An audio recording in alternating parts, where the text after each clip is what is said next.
I know you're tired. I know you're hurting. And I wish I could say something that was classy and inspirational. But that just wouldn't be our style. Pain heals. Chicks dig scars. Glory lasts forever. Right on! Shotgun. DC right. Flip 90, dig.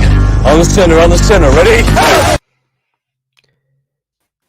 Good evening, Bills Mafia. How are we doing on this Victory Monday? And I'll tell you what, Dave, I only have 2 words and then we can end the show. Actually 3 words. On to New England.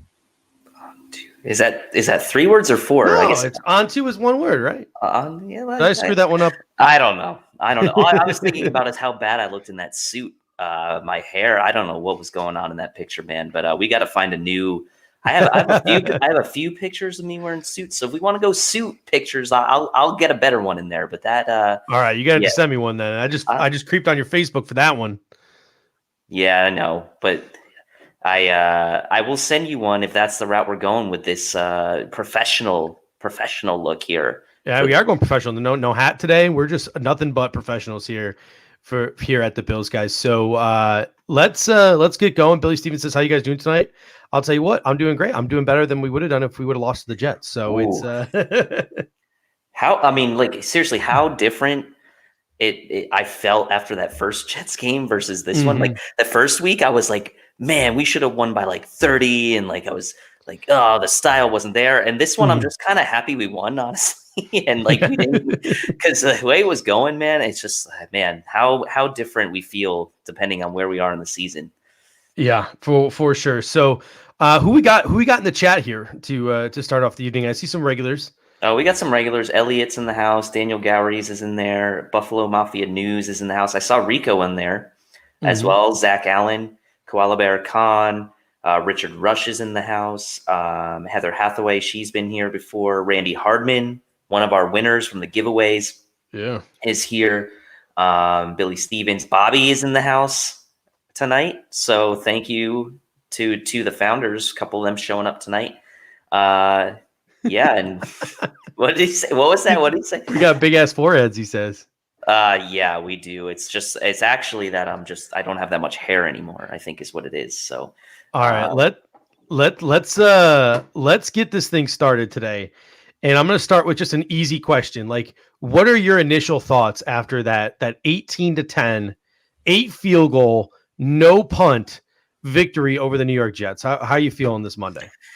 You know, I don't feel bad, honestly. I really don't. I mean, it was a tale of 2 halves for me. The defense really, really probably got their ass chewed out at halftime during that game. And, you know, Allen threw a couple balls early in the game that probably should have been picked. They weren't, but he protected the ball other than the 1 fumble. And, you know, 30 for 43, I think he was. You know, I don't feel bad. I mean, I actually think it's probably good for the Bills in the long run with Tyler Bass getting 8 attempts in 1 game, considering the guy had no preseason as a rookie. And hey, at the end of the day, like all of his kicks really did matter. All of his makes mattered. We won by 1 possession, and we needed every single one of them, right, to feel kind of comfortable at the end. You know, once we kind of went up by 5, once we went up by 8, you know, felt kind of insurmountable in a way to me. So I'm glad actually Tyler Bass got so many attempts in 1 game, kind of catch him up a little bit to the inexperience, obviously, by not having the preseason. So I feel okay. Yeah. I didn't even think about that until you mentioned it yesterday. That is a lot of field goals, and that's a lot of in-game practice for a guy, as you mentioned, in a preseason.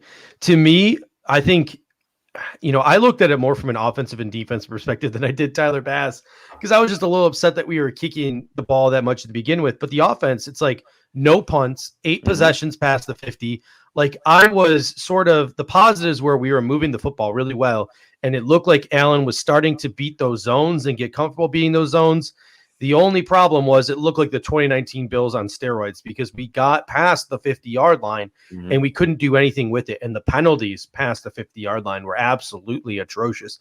So we got to clean that up, because you're not going to win a lot of games playing that way on offense and not scoring touchdowns and settling for field goals. And when I say settling for field goals, I don't mean settling for 1 or 2.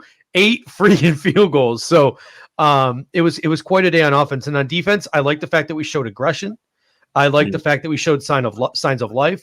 I like the fact that we exploited a bad defense. But if I'm looking towards the negative, can they do that versus a real opponent? That's going to be my biggest concern is can the Buffalo Bills do what they did yesterday against a real opponent? Because the New York Jets, someone said it's embarrassing we barely beat the Jets. They're not a real opponent. They're not an NFL caliber football team right now. They're just not. So yes, I can be happy for what our defense did, but how happy should I be? Well, I think part of it is that we saw a little bit of a change. I mean, there were some statistics that came out that the Bills, it seemed like the Bills were blitzing a lot, but in actuality, they only blitzed like a handful of times in the game. If you look at the actual, the next gen stats and stuff. But what I liked about the game was that we were getting home yesterday. And I don't know. I think you're right. I don't know if that is so much a factor of the Jets, just lack of communication, lack of talent, whatever, blown assignments. But the aggressiveness coming out in that second half, I liked that. I liked at least that we showed a little bit of a sense of urgency. And to be honest with you, the announcers obviously don't know anything as they don't get into it as much as we do. They're professionals. I get it. But Rich Gannon, I finally agreed with him on something. He said the Bills need to show a sense of urgency, and they finally did do that in the second half. I thought the first half they didn't, in my opinion, but the sense of urgency, I think hopefully that's something they can now take as a positive, and whether or not they can do this against a quote real team. I mean, we're going to find out. New England just got housed by San Francisco in their own building. Their offense looks anemic. So maybe this is going to be a blessing in disguise for us to hopefully go up against two struggling offenses 2 weeks in a row to kind of right the ship here a little bit as we get healthier towards the middle stretch of the season. Yeah, I mean, if you look at this defense, Greg Thompson at Cover One did a really good job summarizing the Jets only had 5 offensive series in the second half, and here's what the New York Jets did with their 5 offensive series. They had a 4-play drive for 12 yards. They had a 3-play drive for 0 yards. They had a 3-play drive for -6 yards. They had a 3-play drive for 3 yards, and then a 3-play drive for -5 yards, for a total of 16 plays in the second half for a whopping 4 yards and 6 minutes and 33 seconds time of possession. It was night and day difference between the first half and the second half. And you said it. It wasn't just offensive urgency. It was defensive urgency. We finally saw this defense not be afraid to blitz the quarterback. I mean, Sam Darnold started the game, 11 for 12. Jerry Sullivan tweeted that he was way better than Josh Allen. And then in the second half, he completed 1 pass the entire second half of the football game? Yep. So the Buffalo Bills finally woke up on defense, started beating their men man for man at the line of scrimmage, started getting at the quarterback with blitzes. Jerry Hughes absolutely took over the game in the second half. My question to you is, as aggressive as that defense was, as awesome as it was to watch that defense, will the Buffalo Bills bring that same intensity against a real opponent? When we're playing the New England Patriots and Bill Belichick and Josh McDaniels and Cam Newton, are we going to bring that same kind of firepower at the quarterback that we brought at a helpless Sam Darnold and a Dowell Loggins calling his first game in 3 years? I would say against the Patriots, yes. Against another team, maybe not. I think it's going to be a schematic thing when we kind of show that. Dan, which, by the way, thanks, Dan, for the super chat, and also thanks for being on the show last Thursday. McDermott needs to be calling the defense with the way they were playing second half. Need to see more of this. P.S. Sorry, everyone, for my audio last week. So it's all good, man. Look, I think it'll work against teams that you're not afraid that they're gonna light it up, through the air against you. So you can kind of see the change in philosophy from the Chiefs game to this game, right? The Chiefs game, they sat back in coverage. Maybe we're a little afraid of Mahomes beating them deep or beating them in the passing game. In the second half of this Jets game, they weren't afraid of Sam Darnold beating them. I mean, he made that I will give him credit. He made a really nice throw. I think it was to Mims, or it might have been Perryman in the left corner over Taron Johnson.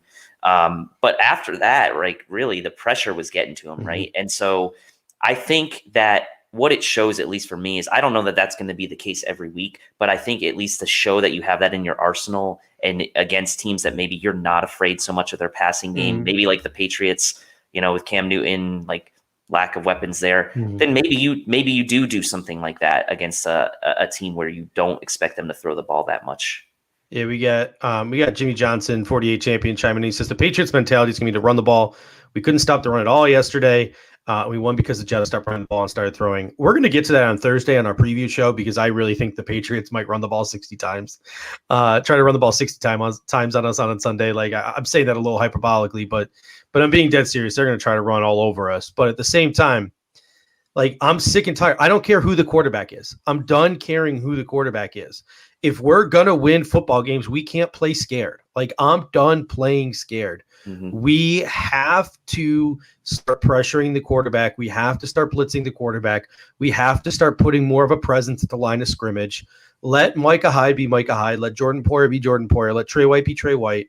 I understand that your nickel corner and your number 2 corner, is struggle city right now. And we'll talk about Dane Jackson a little bit because it looked pretty good. But like, come on, like you can't sit back forever and expect everything to fall in your lap. Sometimes you got to go and get it. In the second half, we went and got it. And I think we need to start doing that more often, no matter who the opposing quarterback is. Yeah, I mean, I don't mind that, right? Because clearly whatever we were doing the last several weeks wasn't working as far as getting to the quarterback, as far as that's concerned, right? Didn't get to Mahomes, didn't get to Tannehill. We finally got to Darnold. So maybe we found something there. So yeah, I can see where you're going with that, right? I mean, clearly whatever we were doing a couple games prior wasn't working. So I kind of agree with you there. I just worry a little bit that it was a little bit inflated, I'll say, because of the opponent, and time will tell, right? Time will tell if we try to deploy the same type of attack, let's say against a better team than the Jets, which is essentially every other team in the league. If it works, then we know we've got something. If it doesn't, then maybe it's more of a factor of the Jets being bad or missing assignments than it was the Bills. Ray coming off a big game in Pittsburgh, he had a nice return in that game. Yeah, he says once Ed gets one-on-one, he makes the plays needed. He's a good big dude. The defensive line was playing with their hair on fire. Like Quentin Jefferson was playing phenomenal. Ed Oliver was playing phenomenal. Jerry Hughes, Mario Addison, Trent Murphy, AJ Epinesa, who I think needs more playing time. They slotted him over at right end, which is something they hadn't done yet, and he had some success over there. The defensive line was playing in the second half, even in the first half a little bit, with a veracity and a ferocity that we haven't seen. And one of the things I will say is, because a couple of people have mentioned it, we just don't have the personnel up front. We're missing one thing, and we're missing a one tech. We mentioned this on the pregame show. I'm sick and tired of seeing Quentin Jefferson and Ed Oliver splitting time at one tech and being the guys responsible for clogging up defenders. Go out and get Dalvin Tomlinson. There was another guy. I don't know if Detroit is selling, but Greg Tomset was talking about maybe Danny Shelton. Go get a big fatty. Like I say that term a lot on this show. It's a generic term. Like it's not the most professional football-y of terms. I understand that, but I'm trying to get the point across that we need a big fat dude like Starlo Delele there to clog up guys. Because Justin Zimmer, he can do it in stretches. Vernon Butler can do it in stretches, but they're not nearly as consistent as you want. And the Buffalo Bills, despite the fact that they started doing it a little bit on Sunday, but went away from it, seem to be afraid of splitting up Ed Oliver and Quentin Jefferson. They're not doing it. They're putting them both on the field at the same time, which can have its positives, don't get me wrong, but it also can have its negatives when you're missing that big guy. So to me, the Bills are just not confident in any one of their big guys. So they are throwing those two out there together because they're the best two. And I just don't know how much longer we can get away with doing that. Well, and then how much longer we're going to get away with doing that when teams kind of maybe like the Patriots coming off a bad loss where Cam Newton turned the ball over. And like you said, maybe they decide, you know what? Frank Gore ran the ball for over 5 yards a clip against the Bills. They went away from it. We're going to unleash, Damian Harris. We're going to unleash Rex Burkhead, right? We're going to let these guys just run the ball, 40 times against the Bills. And we're not going to make, we're not going to put Cam Newton in a situation where he's throwing 3 interceptions like he did against the Niners. So that's the thing that kind of concerns me still a little bit, is as good as, it appeared the defensive line played, and obviously they did well in getting pressure and getting to the quarterback, is there's still a little bit of a concern maybe in the run game, especially when like you said, guys like Quentin Jefferson and Ed Oliver are paired up, and they're not the biggest of guys. And honestly, like Quentin Jefferson, like you would like to play him inside more situationally, not like as a base defense. So that's where I guess the concern would be if I'm looking at that situation going forward. Yeah, and let's talk about some individual players now. I want to get your thoughts on a couple individual players. The first is Dane Jackson. Dane Jackson had himself what looked like a day on the outside. And by day, I mean he had an interception, which is great.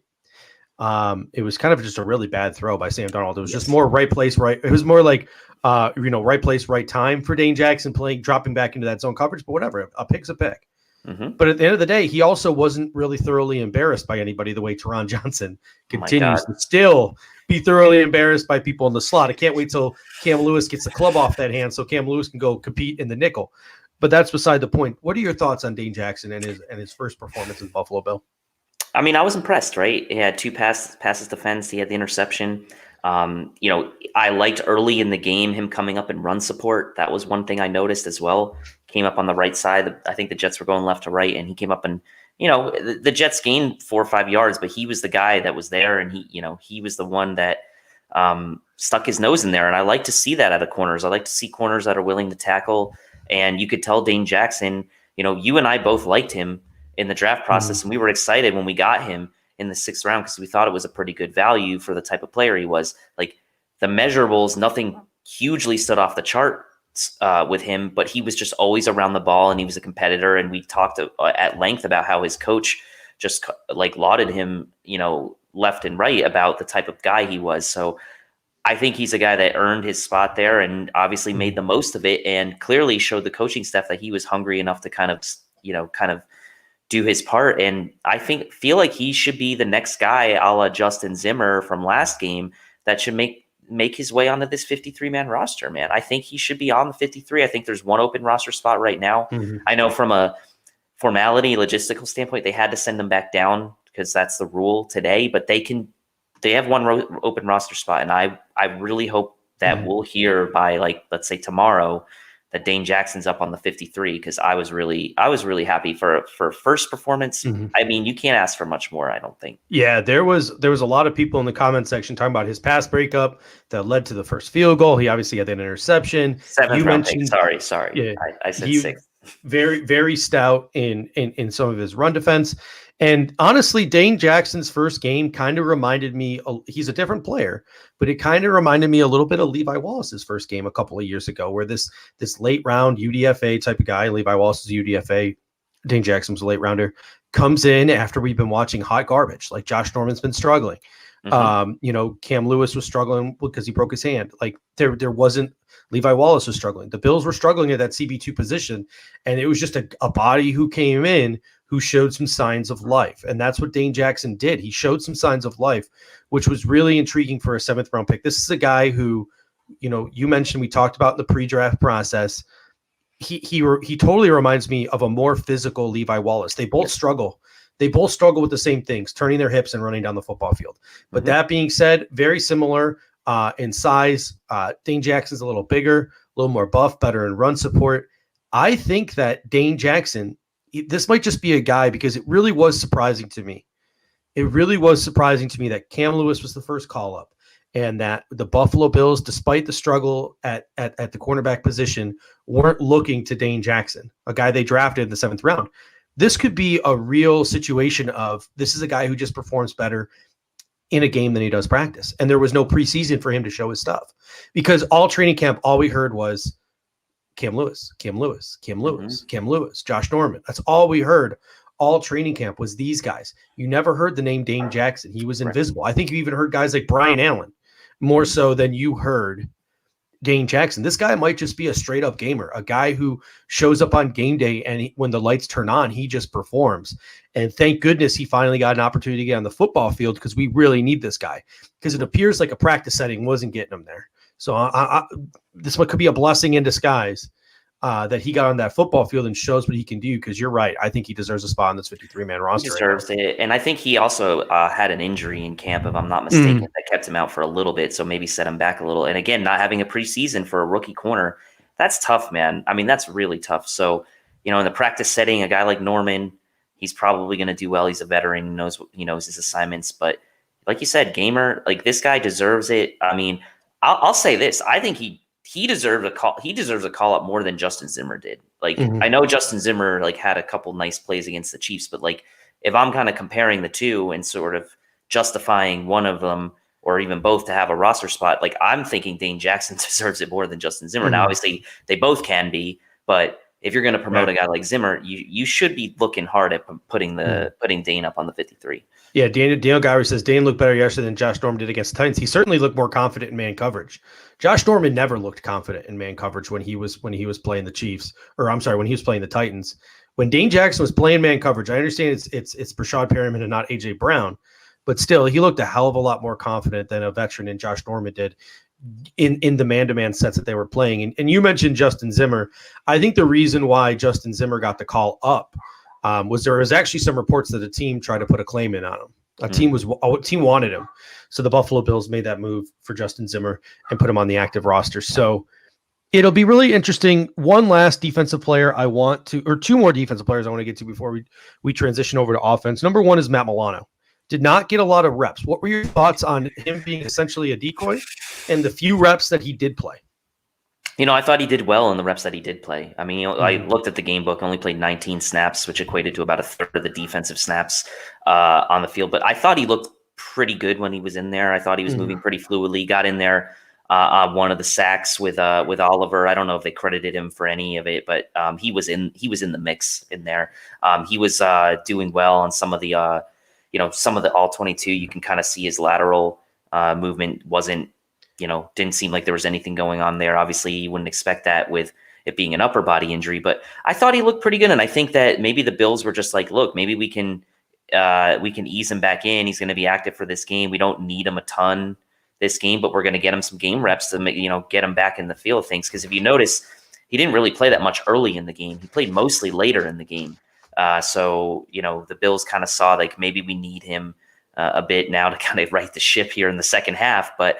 I liked what I saw from Milano. I thought that it was a good first game back for him. And as long as didn't seem like there were any setbacks, there was no report of that. So I'm hoping he's now good to go and ready to play closer to a full allotment of snaps against the Pats. Yeah, it almost seemed like it was sort of like a preseason game for Matt Milano. Yes. It was like, all right, we're going to put you in there. Maybe once they get past the 50-yard line, things get a little more serious. We'll throw you in there. We'll let you get your feet back. We'll let you dabble back in. But he was mostly a decoy for that entire game. When he did play, they were serious reps. He just didn't play a ton of them. Jay Kowski says, I miss Horrible Harry. We mentioned this a little bit on the pregame show. I wouldn't mind seeing the Buffalo Bills roll 5 defensive tackles if it means splitting up Quentin Jefferson and Ed Oliver a little bit. Vernon Butler, Harrison Phillips, Justin Zimmer, play the hot hand, put those guys at the one technique, let them duke it out in the game. Whoever's playing the best, like I said, a hot hand, play them at the one tech, and let Ed Oliver and Quentin Jefferson do their thing where they play the best, and that's at 3 tech. So I sort of want to see Harrison Phillips come back, but part of me really thinks now that this is totally his ACL just ain't being right. His ACL is just not right. He wasn't ready. He's healthy, but he's not game healthy. You know what I'm saying? Yeah, he's not on the injury report because there's technically nothing wrong with him, but he's not I don't know. Yeah, he's not all the way back. He maybe doesn't have the mental hurdles of coming back from an injury like that. And, the fact of the matter is it's a different group around him as well this year than he had last year. He's got, Oliver's there, but Jefferson's new, Butler's new, right? So that's a different group for him. Starr's not there as as a mentor type guy for him on the sideline, right? This year. So maybe that has a factor in it. But yeah, I think it's fair to say that he's probably still feeling some lingering effects from that, even though he's not technically on the injury report. Yeah. Ray McLeod comments in the comment section, maybe they should put him on IR if they're not going to use him. I wouldn't be opposed if the Bills were to go to him and say, listen, We're going to sit you down against New England. We're going to sit you down against Seattle. We're going to sit you down against Arizona. Then we'll have our bye week, and we'll see you a month from now. I wouldn't be opposed to that. Whether they're like technically allowed to do that, whether he's got to be technically seriously injured or not, I don't know. But if he's not playing and it is truly because of that knee, I don't know what they're doing, not at least just putting him on IR and opening up that roster spot for 3 weeks. Because if he's going to be inactive the next 3 weeks anyway, I mean, open up that roster spot. With all these injuries, you could certainly use it. One last player on defense that I want to talk about. And hey, maybe they're saving him for a trade, and this is all coach speak from Sean McDermott. I doubt it. I think they really do like his process. I think they really do truly like him as a human being and him as a football player. He's making immense strides before he tore that ACL. I think they want to give it time, but maybe who knows? They could just be BSing us and they'll be making a trade for a linebacker. But one more player before we shift to the offense, and I can't believe this. We're 27 minutes into the show and we haven't talked about the offense yet. So this game was, I'm not going to lie, from a talking point standpoint, this game gave us a ton. So you guys have been awesome in the comment section. So what's he saying? I can't let Steve get away without me pointing out the new mic and set up stunning. Yeah, it's making me look. It's making me look bad. I need to get that. You need to send me the link to that thing. I need to get that setup going here. And if you're watching on Sportscaster, it appears that our feed is down. So I do apologize to anyone watching on Sportscaster. Not that anyone's watching on Sportscaster. We're not going to say that. They're very nice people. But you're apologizing to no one if the feed's yeah. All right. So Tremaine Edmonds. Mm-hmm. He didn't play an awful game. Like he just really wasn't. I'm just going to remove the Sportscaster feed because it appears like it's down. Hopefully I didn't ruin any other feeds. I think we're still good. All right. So Tremaine Edmonds, he didn't play. It's not like he played an awful game. He played a solid game, but twice he dropped interceptions. I don't know if you noticed this, but twice. I noticed it. The first I will give him a pass for. Yes. I will give him a pass for the first one because it was sort of a deflection. His body was going one way. The ball was going the other way. I'll give him a pass for that. The second one was right in his hands. And my goodness, if it wasn't for just the phenomenal play of the rest of our defense, that could have been that could have kept the Jets in this game. That could have won the Jets the game. Like Tremaine Edmonds picks that pass off. It is over. It is over well before it was over. So Tremaine Edmonds, you got to pick those balls off, man. If you're going to be the MVP caliber type of player in the middle of that defense, if you're going to be the stud franchise guy in the middle of that defense, I understand that you're just trying to get right now and you're just trying to find your center right now, but you're going to have to make those plays if you want to be our Luke Kuechly. Like if you want to be that guy in the middle of our defense, like Luke Kuechly was in Carolina, you need to make those plays. You can't leave those plays on the field. Yeah, the first one, was like he had to dive. It was low. I kind of get that. That was like, what it reminded me? It reminded me a little bit of that Charles Clay drop in Miami where he dropped the would have been game-winning touchdown. But I won't bring that up. But the second one, man, there was nothing blocking his vision. Right, it was right at him. There was no one in his way. It was like right in the chest. You got to make that play, and thankfully, it didn't matter like in the big picture, like it didn't end up being a factor, but against a better team, you're right, like that could be a game altering play. And that's one of those things where you look at that, but at the same time, there was that happened on the other side too. Josh could have thrown a few picks, but anyway, talking about Tremaine, yes, he did chip in with 1.5 tackles for loss, so that was nice. And it seemed like maybe he was starting to clear that hurdle a little bit in the run game, helping out on run plays. But I would just say, like, that would have done so much, I think, for him from a confidence standpoint had he made that play. So hopefully there will be another opportunity for him to kind of shine like that soon. But that really, in my opinion, that could have gone a long way for him and his confidence. Yeah, we got Lone Wolf coming in and says Edmonds won't catch balls that aren't manscaped. I agree. And if you need your footballs or any of your balls manscaped, head over to manscaped.com.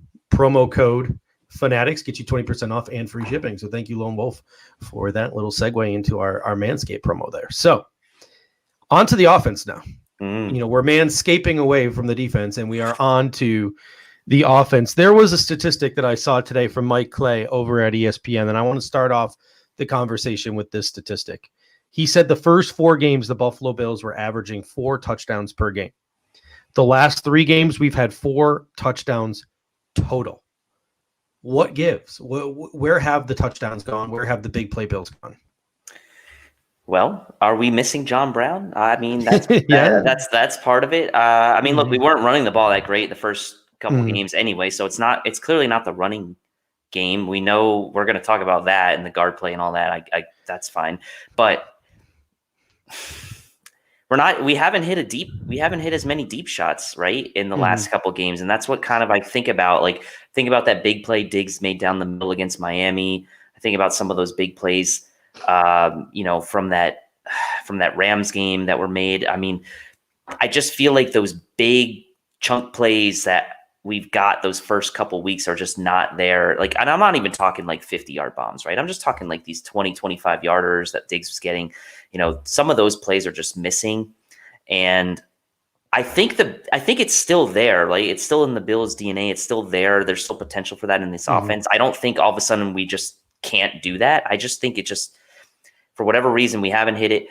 We saw a couple plays right in the Chiefs game where Brown kind of missed one deep, Diggs missed one deep. So like 1 or 2 plays here or there, and we're talking about like a totally different ballgame. Not to mention there was a touchdown called off the board to Gabriel Davis that was good, was about probably like a 20 or 30 yarder, maybe a little longer there.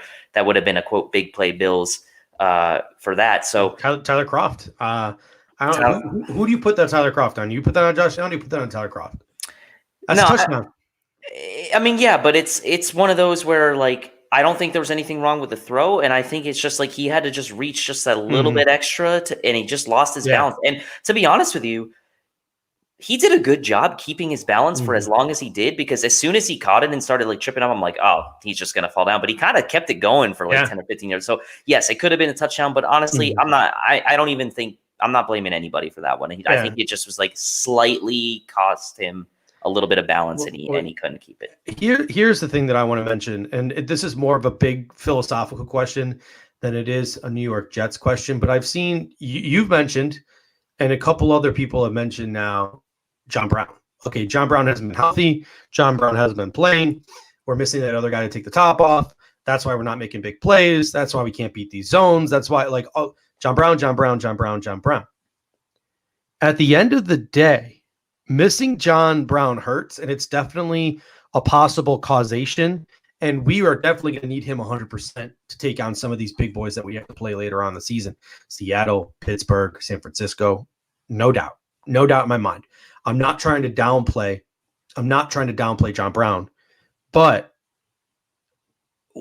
at what point can we say that Josh Allen can no longer be a byproduct of the talent around him? He has to elevate the talent around him. At what point does taking a guy like Stephon Diggs or John Brown out of your offense, at what point do we need Josh Allen to turn the other gear on so it doesn't look like the 2019 Bills offense when one of those receivers is gone?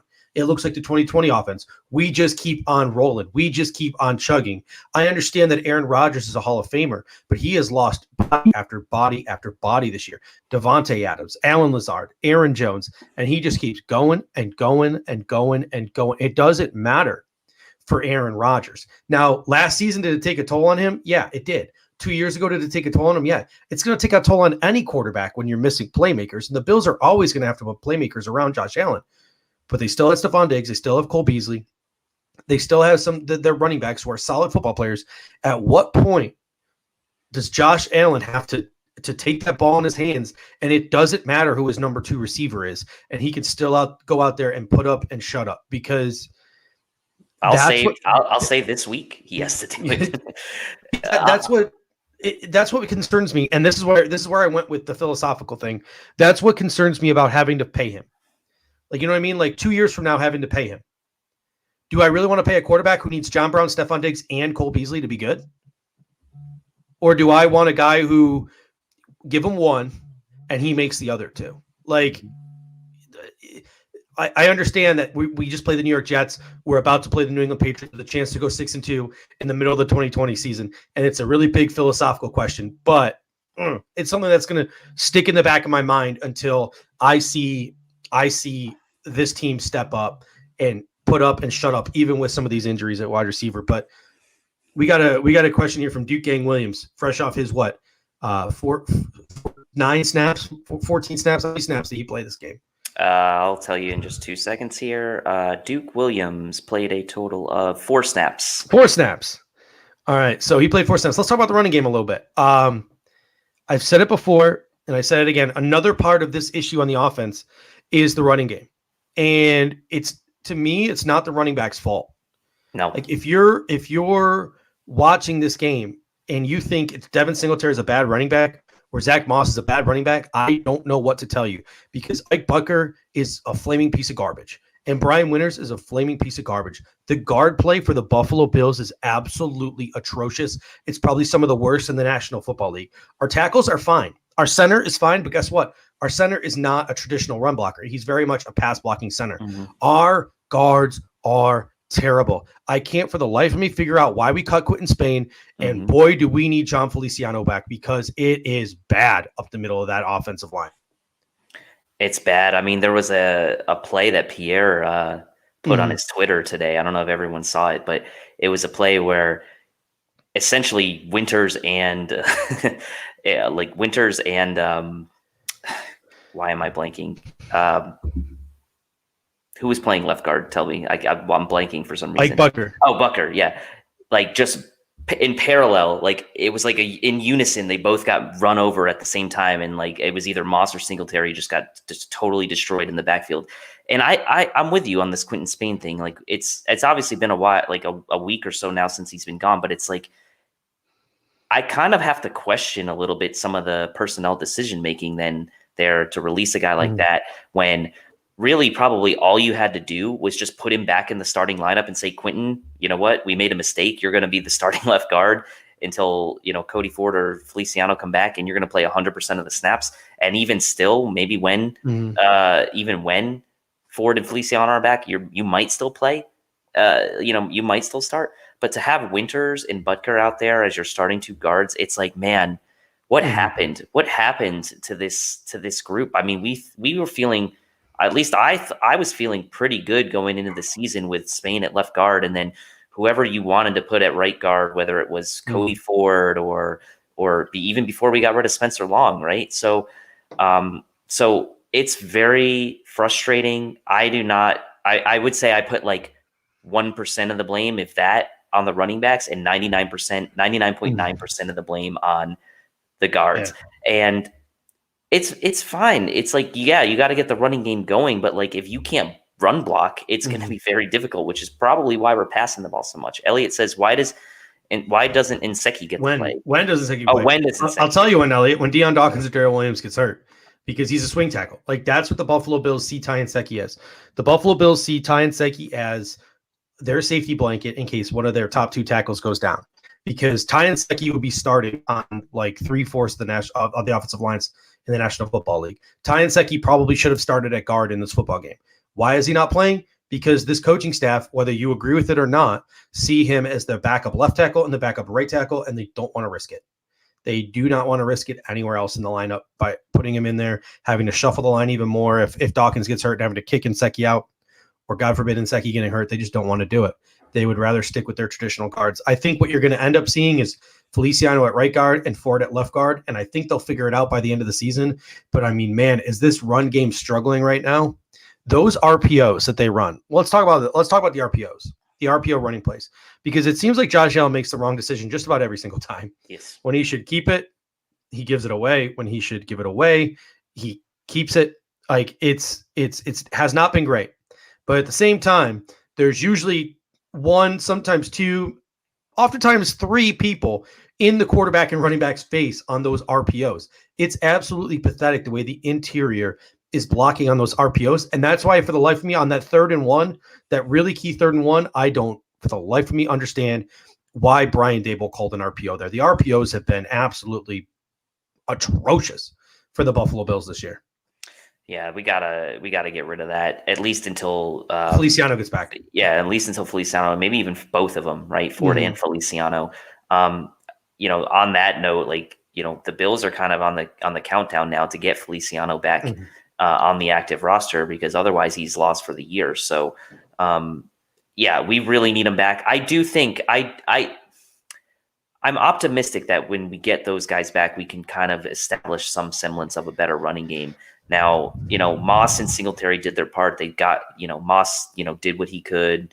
He was running, he wasn't getting shortchanged on any of his runs. But the problem is, like, when's the last time you recall this season the Bills breaking out, I don't know, a 20-yard run? Like, just something like that. Like, can you even recall like a run in your mind where the Bills had like 20 yards on a single run play? No. Like maybe the first. And Devin Singletary was doing that on a weekly basis last year. Yeah, I mean, I think maybe in the Miami game he had like a couple good ones, but like otherwise, like it's like I'm happy if we get 40 yards on a run these days, and like that's sad. I mean, for a guy like Singletary who's averaged over 5 a carry in his young career, and especially with the way that, offenses have really taken advantage this year over the defenses just league wide. It's just sad, man. When I look at it, I'm like, why is it so hard for this team to run the ball for 3 or 4 yards? Yeah. And Tim's comment was, I was late to the show, but do we have a run play until the mid-second quarter? I was actually keeping track of that. I believe Devin Singletary got the first carry of the game. Yep. At like the 7-minute mark of the second quarter. So it was late into the second quarter, mid to late second quarter. It was not in the first quarter, that's for sure. It almost feels to me like Brian Daboll knows exactly how bad this offensive line is at run blocking right now. And they were doing everything they could to sort of supplement it. There was a lot of screen passes to Diggs, screen passes to Beasley. There was a lot of just dumping the ball off to Zach Moss and Devin Singletary in the flat. There was a lot of Josh Allen like tucking and running, not the RPOs, but just tucking and running out of spread. So it looked like the Bills were trying to supplement the run with short passes and with Josh Allen. But it's still at the same time, every time we got past the 50, the offense just sputtered. And it was Greg Williams just dropping everybody back and nobody being open and Josh Allen having nothing to do with the football. Like he would scramble out of the pocket and there would still be nothing there. So to me, as much as I understand the offensive line wasn't cutting it, as much as I understand that you were supplementing it with other things, Brian Daboll, for the life of me, you need to call some run plays inside the 50-yard line.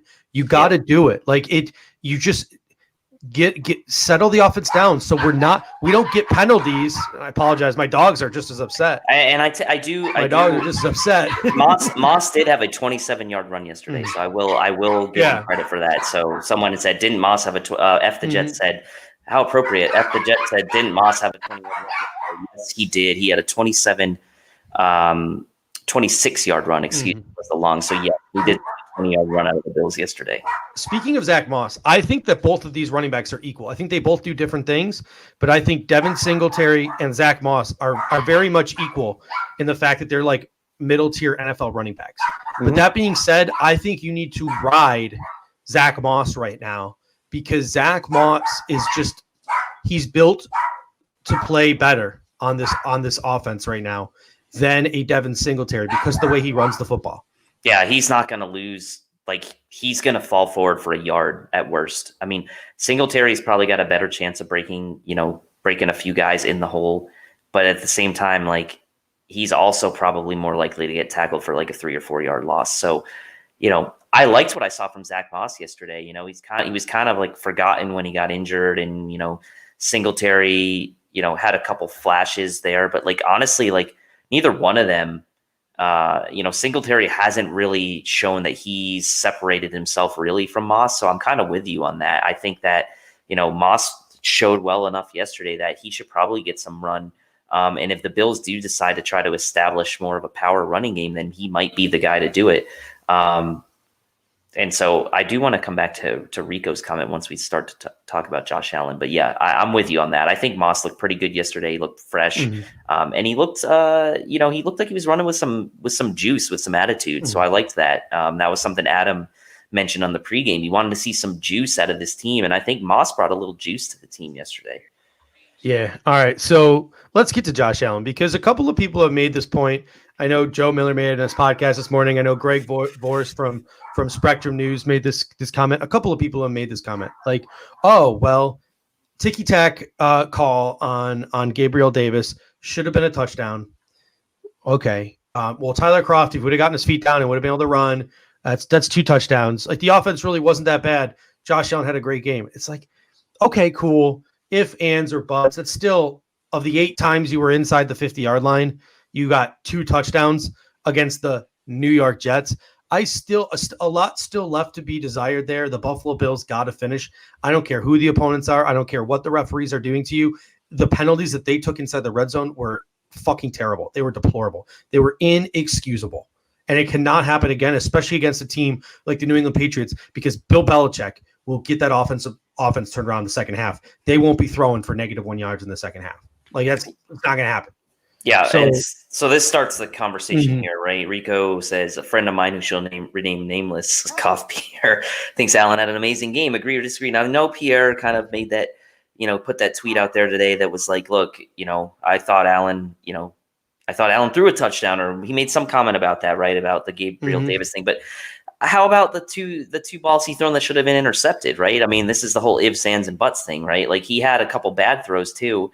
That could have been intercepted. And so, like, it's just how football goes, right? There's plays that are left out on the field that could have gone your way, and there's plays that are left on the field that go in your favor. In this case, the dropped interceptions or the missed interceptions for the Jets. So overall, I don't think he had a bad game. I mean, he had a good completion percentage. He threw for over 300 yards. He did have the one fumble.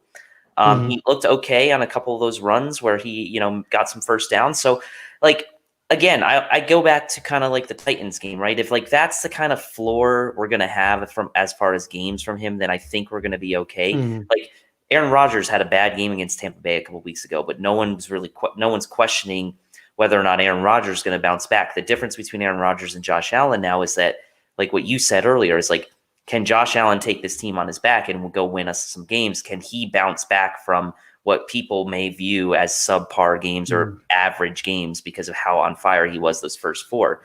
And so I will say, like, to answer Rico's question, like, did he have a great game or not? I'll say I think he had a fine game. I don't think he had a great game. I don't think he had a bad game. I think it was an average game. And for an average game to have those stats, I'd say it's average because of the opponent, right? Against a better opponent, I probably would have said it was a better game for him. But given the opponent, I'll say it was an average game. See, I think my bar is a little higher, because I think if it was against a better opponent, I would say it was an average game.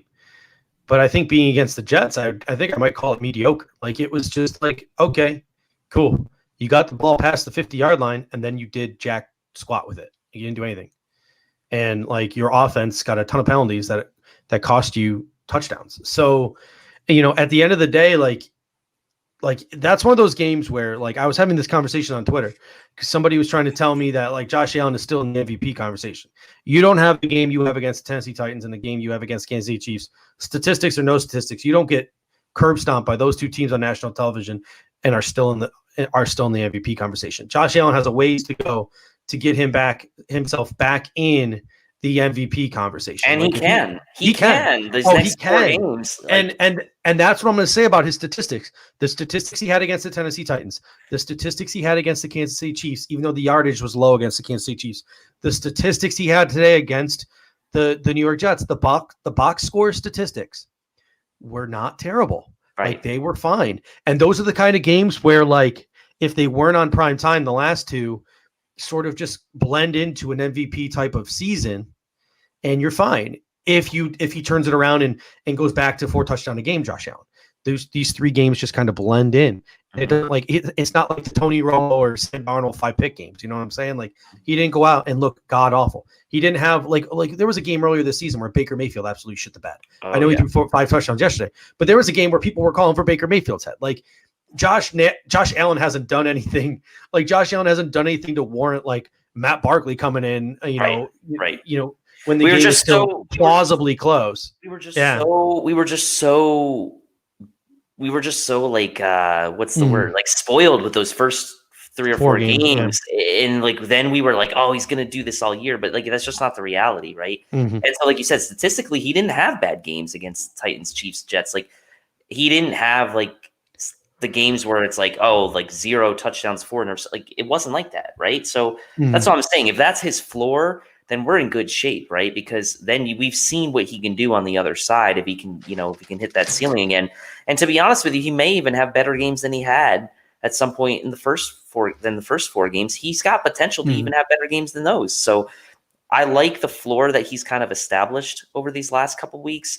Obviously the Jets was like one of those things where like the Bills, they had to win that game. There was like a lose-lose for the Bills almost in this game. Like if you win, you were supposed to win. If you lose, you never should have lost to the Jets. So I feel like it was kind of one of those games where like it didn't matter what the Bills did offensively, like unless they came out maybe and Josh Allen threw for like 5 touchdowns and like, okay, fine.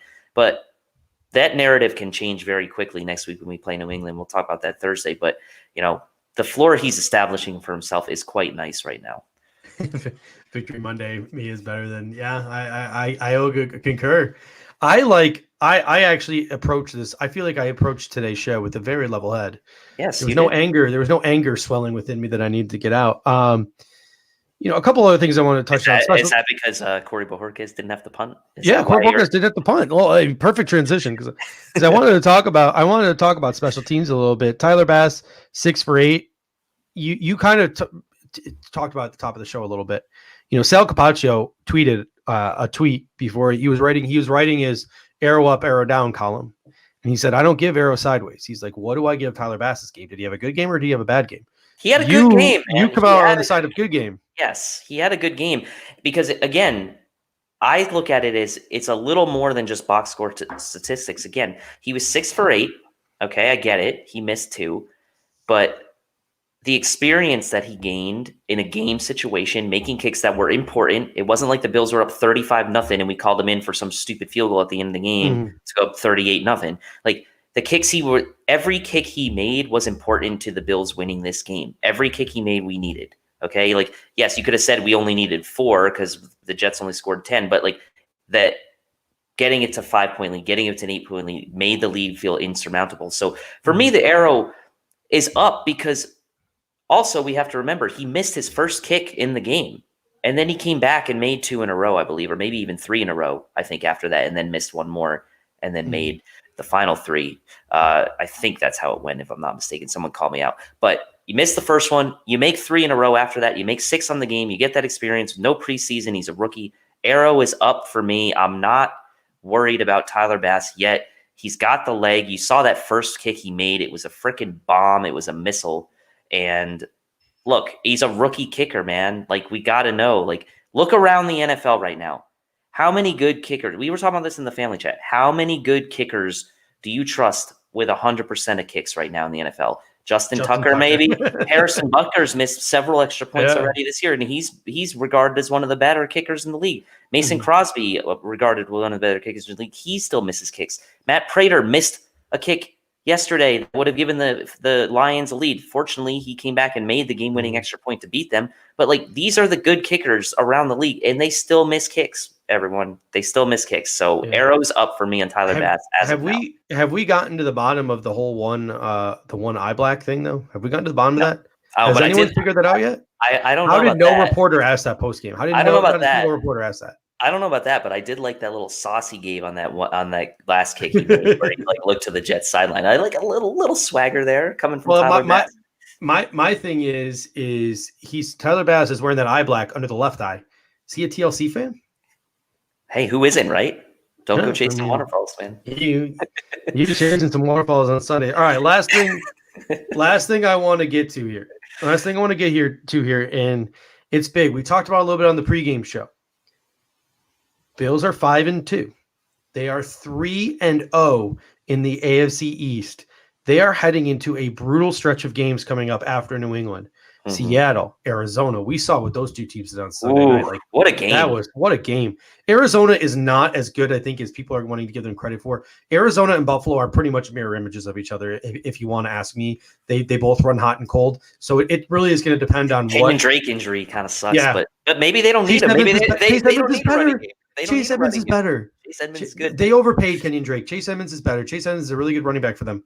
But that being said, like, Arizona and Buffalo are mirror images of them. Depending on what Arizona team shows up, it might not be as difficult game as people think. But still, the Chargers in that defense and Bosa, San Francisco, Pittsburgh, Denver, who's got a really tough defense, New England, like Miami. It's not an easy road ahead for the Buffalo Bills. Me and you both said it on this show before the season started. We would be ecstatic if the Buffalo Bills went 9-7 and won the division, because that would have been better than the 10-win team last year. But how crucial is this game? If we beat the New England Patriots this Sunday, we get this New England monkey off our back, 6-2 and 4-0 in the division, heading into 2 NFC games and then a bye week. To me, this is the biggest game of our season, in my opinion, because if we lose this game, our season can go south real quick. And if we win this game, I think we are set to make that run and win the AFC East. This is a momentum game for both teams, right? I mean, this can get New England out of their funk, right? Like they just got embarrassed by San Francisco, right? I mean, that Belichick's going to have his best foot forward for this game. We're going to get everything we can handle from New England this week, and this is a game that essentially creates another, tiebreaker scenario for the Bills. Like you said, we'd be 4-0 in the division. We've beaten Miami already. If we win, we would have beaten New England. That would have dropped New England to, I believe, 2-5 if they lose this game. And kind of like, honestly, probably out of it. At that point, it's Miami. That's probably the biggest threat. But if you lose this game, you drop to 5-3. New England's all of a sudden alive at 3-4. They've beaten you head to head. Maybe some doubt creeps into the mind. The Bills have played New England so poorly over the last 2 decades that does a little doubt creep into their mind. So to me, this is a big momentum game. If the Bills win this game, I don't even yes, I would want to win the next 2, but this is the most important of the next. This is the most important of the next 3 games. If we go 1-2, the next 3, this has to be the one we win. This has to be the one we win. Yep. I think preferably to feel really confident heading into the bye week, we beat New England and then split Seattle, Arizona. I feel more confident in the Seattle game if there were some fans in the stands. There's a question up here I wanted to get to because I don't think me and you have had a chance to converse about this yet. So Lone Wolf says, will Tua be a threat to the Bills winning the AFC East? I made this comment on the take last week. I said Tua might be ready for the NFL. Like Tua might look good on the practice field and Tua might be ready to be a National Football League quarterback. But are the Miami Dolphins ready for Tua? Not a great offensive line, and that's a very small, frail quarterback. They have bigger, more possession receivers and guys like Devontae Parker and Preston Williams and Mike Gesicki. There aren't those Alabama boys that he had running all those crossers that he had a lot of success with in Alabama. There isn't that run game to rely on like he had at Alabama. I'm not saying Tua is a bad quarterback. I think Tua is and can be a good quarterback, especially in a system that Chan Gailey can create. But I just don't know if the personnel around him right now is ideal for him to have early success. It seems like Tua and the playmakers aren't exactly fits.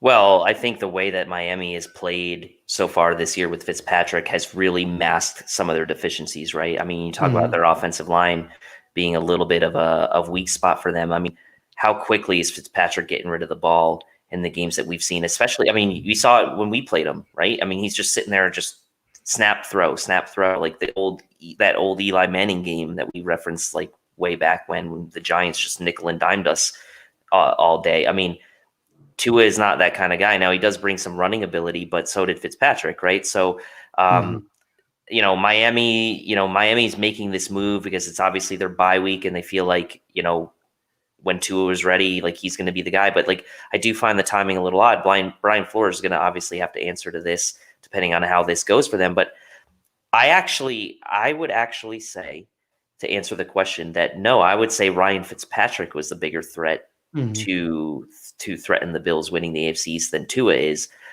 just based on the fact of how Miami was playing with Fitzpatrick. Now I know he had his own turnover problems, but man, sometimes he can't, he can't replace that experience, that headiness. But I do like Tua. I think he's going to be a good quarterback. I was a Tua fan coming out. I know our guy Kev, we like to razz him a lot, but Tua, I think is going to be a good quarterback. I just don't know if it's too early for them. I think Sims had mentioned on the CBS pregame, and it might have been Burleson actually, I think mentioned that he would have had him sit the whole year and just have him start next year. And it seemed to me like there was a bit of a surprise from the Miami players as well, especially Fitzpatrick, right? Like, didn't really understand why taking him out now. I mean, the only reason is the bye week, obviously, and they wanted to get Tua in. But I'll say no. Like, I feel like this is probably better for the Bills, honestly, to win the division. All right. My last question to you is this. The New England Patriots are coming off of 2 very embarrassing defeats. One to the Denver Broncos, the next to San Francisco. Like, they were beat down at home in ways they've never been beaten down at home before. Bill Belichick is on the ropes. Tom Brady is looking good in Tampa Bay. Is this the position we want New England in heading into this game? Or is there absolutely no way a Bill Belichick coach team can look this bad 3 weeks in a row? I think if you're the Bills, you just ignore whatever's going on with the Patriots and like whatever bad things are going on with them. You don't worry about that. You look at it, say, this is the team that won the division the last 19 out of 20 years or whatever it is. This is the team we got to take out if we want to achieve goal number 1, which is winning the AFC East. And we're not going to worry about what's going on outside our building. We're not going to worry about what they did last week, what they did the week before, because as we know, things change very quickly week to week in the NFL. So if I'm the Bills, no, I'm not worried whether or not they're coming in at 7-0, 8-0, or 7-0, or whether they're coming in at 2-4, which is what they are. I'm worried about doing what we can to win the game, focusing on what we need to do to make our defense better this week, get Josh Allen back on track, and the rest will take care of itself if on the field McDermott does a good job coaching and our roster and our personnel shine through because we have better personnel. So that's how I would be if I was in the Bills locker room as a fan and as someone who talks, like I would be scared of this game. I'm scared of this game, right? Like the Patriots are going to be desperate, just like the Jets were desperate. And we saw what the Jets did as a desperate team. And that almost comes into account. Like, it's almost like, okay, was this Jets game a blessing in disguise? Because now the Bills realize, like, you can't take anybody lightly. And it doesn't matter what anyone's coming off of, because the Jets were at an all-time low. I mean, I said in the pregame show, they're the healthiest they've been. We're the most injured we've ever been. So like, I felt like you could have seen that coming, but at the same time, maybe it was a blessing because maybe the Buffalo Bills didn't see it coming, and you definitely need to see these Patriots coming. I'm just glad the game is being played in Buffalo, so everybody's headset is going to work. It looked like Josh Allen's headset. Did you notice that in the Jets game? It looked like Josh Allen's headset was going out a couple of times. Yeah, he tapped it. He was tapping his head there. He couldn't hear, which stinks too, because here's my beef with the NFL letting them pump in crowd noise. If that Jets game were, they could pump in the whatever decibels they were allowed to in that game into MetLife Stadium. If that game were being played in real life and it was the 4-2 Bills versus the 0-5 Jets or the 0-6 Jets, wherever they were, there wouldn't have been any Jets fans there. Like, it would have been dead quiet. And Josh Allen wouldn't have had to worry about any noise. So like the Jets were almost at an advantage not having a crowd yesterday, because the fake fans were louder than the real fans would have been. So true. And had to get that shot in. And it's a useless dig there, but it has to be done. We have to dig on it. Here's another useless dig. Jay Lil says the refs have been horrible. I'll agree with you to an extent. I think NFL officiating has been bad league wide. Like, I've been watching a lot of football this year. The Bills have been playing a lot on non-Sundays at 1:00. So I've been utilizing my red zone, and it's amazing. It is like a audio-visual form of crack cocaine. I can't get enough of NFL Red Zone, but at the same time, I wouldn't say the refs have been bad as much as I would say they've been inconsistent. Like, that Gabe Davis play, like, players don't know what is going to be called and when it's going to be called. There's a hold on every single play. There is a block in the back on every single punt return. Players are lining up off the ball all the time. Why did they choose to call on Gabe Davis that play when it probably happened 10 times before it? Just like later on in the game, Mekhi Becton got flagged once for lining up too far back because he was afraid of Jerry Hughes' speed. and he got the flag once, but then he went back to doing it over again because he knew the refs didn't have the stones to call it again and again and again and again.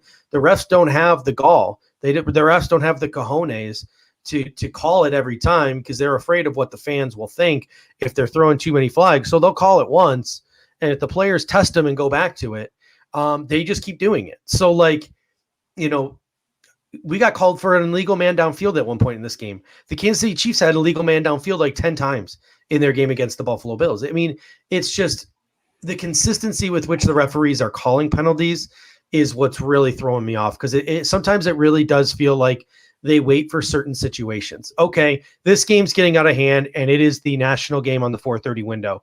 Let's start throwing flags to keep this game close and to keep people tuned in. Sometimes it almost seems like there's a conspiracy theory, not to help a bigger market team win or to be out against the Buffalo Bills, but it almost seems like the referees have an agenda from the NFL to keep games watchable, close, something of that nature. And there's just so much inconsistency, and you can tell it's just playing head games on the players.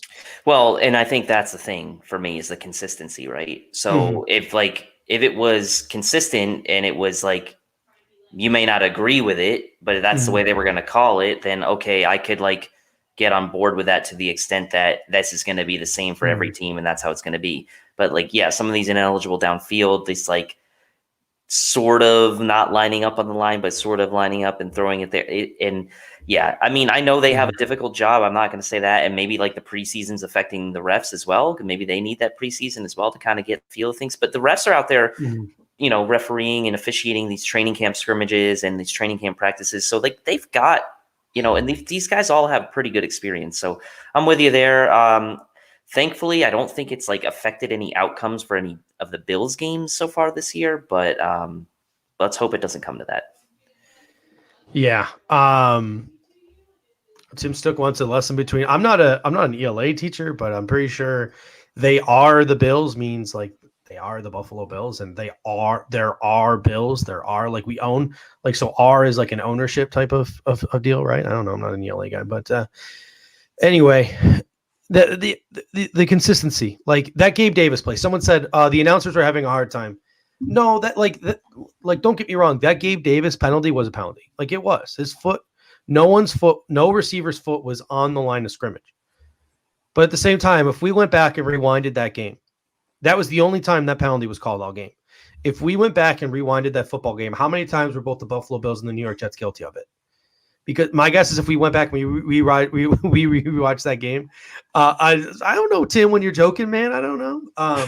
If we went back and we watched that football game, I bet we would have seen it 10, 15 times. So why did they call it there? Like, was it to keep a football game close? You know, like, so conspiracy. It's just those things that, yeah, it gets me really thinking. It gets the conspiracy mind flowing. All right. So I think that just about does it tonight. Unless anyone wants to throw about any last second questions, any last second super chats here.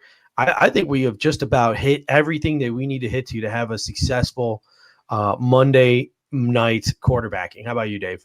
I think it's a successful night, man, and I am now going to shift my focus to the Pats game and getting ready for that because, man, like you said, this is going to be a big one for us. Mm-hmm. Yeah, we got F the Jets coming in. What was Hyde supposed to do on that big hit? Not flagged. Yeah. I mean, I don't blame the referees for calling a foul. They're going to call a foul on that play every time. But also, there was also nothing Micah Hyde could do. There was nothing egregious about it. There was nothing intentional about it. So Micah Hyde doesn't deserve a fine. Micah Hyde doesn't deserve, any sort of ill will from anyone. It was just a football player making a football play, and unfortunately, another player got hurt. It was nowhere near the play that the Washington Redskins linebacker had on Andy Dalton, where he nearly beheaded Andy Dalton and like almost ended Andy Dalton's life on the football field there. Yeah. Like, that was just absolutely brutal and uncalled for. And the NFL comes out and says that they're not going to they're not going to suspend. Yeah. Okay. If that player's not getting suspended, if that player's not getting fined, Micah Hyde's not getting suspended or fined. Right. And if he does, we got ourselves a problem. All right. So, ladies and gentlemen, that should just about do it. Someone told me I need to manscape my facial hair. Never. Whenever you see me sans beard, it is completely unintentional. I can use my what's this thing? This is the weed whacker. Trim my notes hair while we're on air here. Look at that. All right. So, ladies and gentlemen, we are officially now trimming our nose hairs on air. So that will just about do us for this evening. Until next time, don't forget to tune into the Rico Report tomorrow night. I believe it's at 8 or 9. You'll see when it is posted. Have a good one and go Bills. Go Bills.